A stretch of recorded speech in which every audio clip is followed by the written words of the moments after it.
Hi, this is Martin with My IELTS Tutor. Lately we've been talking about vocabulary, lexical resources, and today we're going to talk about how to improve building your vocabulary. This is an extension of the last lesson we did, and we're going to give you some more tips. But to start off, vocabulary is really important, especially in IELTS. It makes up 25% of your total marks for speaking.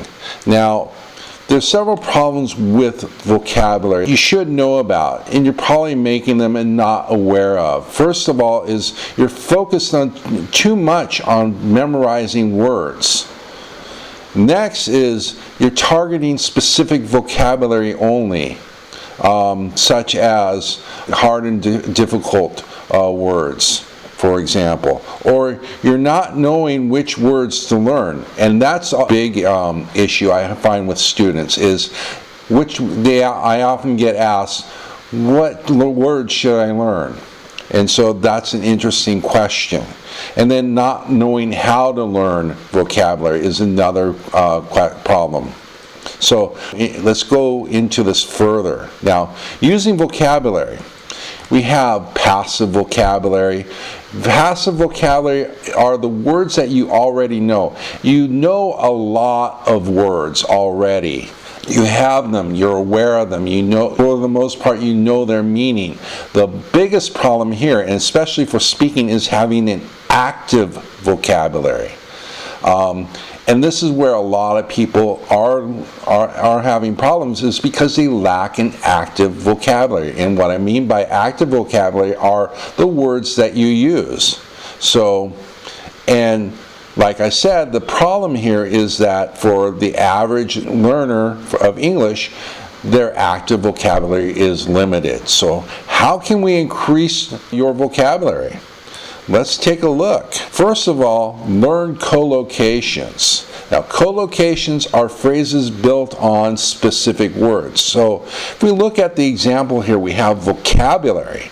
So we have several different collocations: passive vocabulary, active vocabulary, subject-wise vocabulary, limited vocabulary, and to acquire vocabulary. Sometimes you can have a little bit longer phrase as well, not just 2 words, but you could have 3-word collocations. So those are examples. Now, the importance of learning collocations is, first, they're easier to memorize than individual words. And you can memorize groups of collocations all at one time. Second, learning collocations, you create context for understanding the word better. And then as I said, they're easier to learn than individual words. And then collocations, the beauty of this is they make your speech sound much more natural. And that's something that the examiner is looking at, is how well you learn, how well you use collocations, and how natural is your speech. So how do you learn collocations? Well, one way is using English collocation dictionaries. You can find these online or as mobile apps, and they're absolutely free. You can also do a lot of reading. The reading is one good way of learning collocations. You have to read actively to find those, though. So now let's move on to learning new meanings of familiar words. Now, you can use many words that you already know in new ways. For example, school.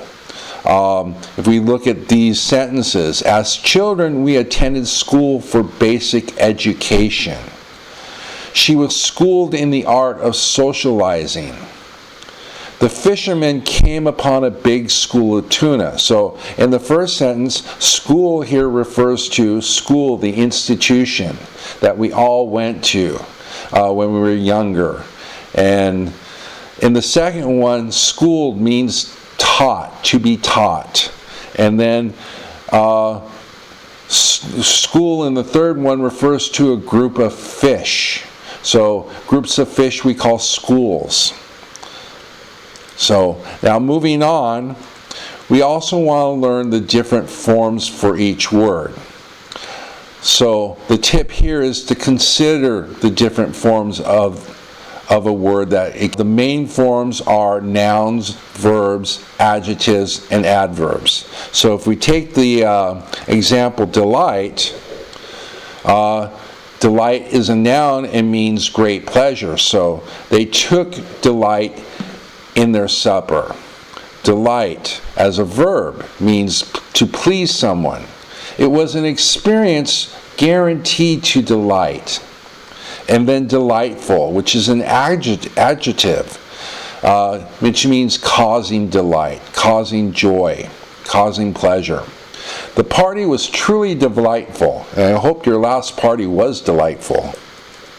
Okay, now, learning subject-wise vocabulary is another helpful thing to do. Subject-wise vocabulary is vocabulary that's related to a particular topic, So, such as weather, the environment, crime, cooking and cuisine. Each subject has its own particular vocabulary.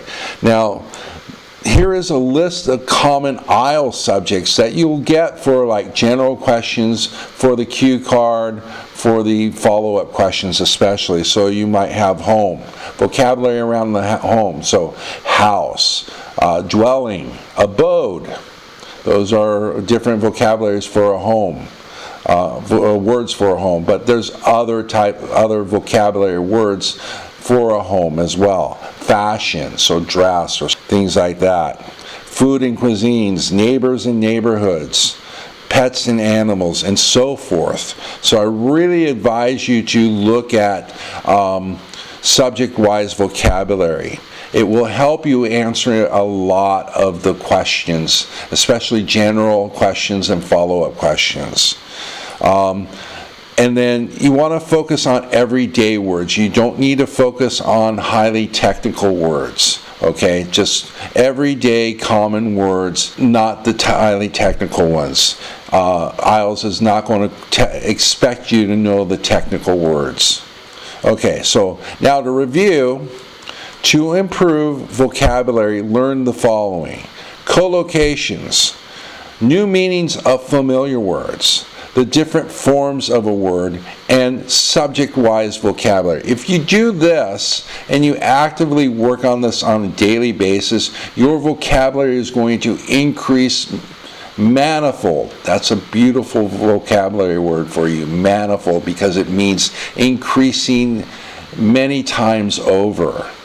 So that's it for today's lesson. I want to thank you for joining me. Be sure to join me for the next lesson.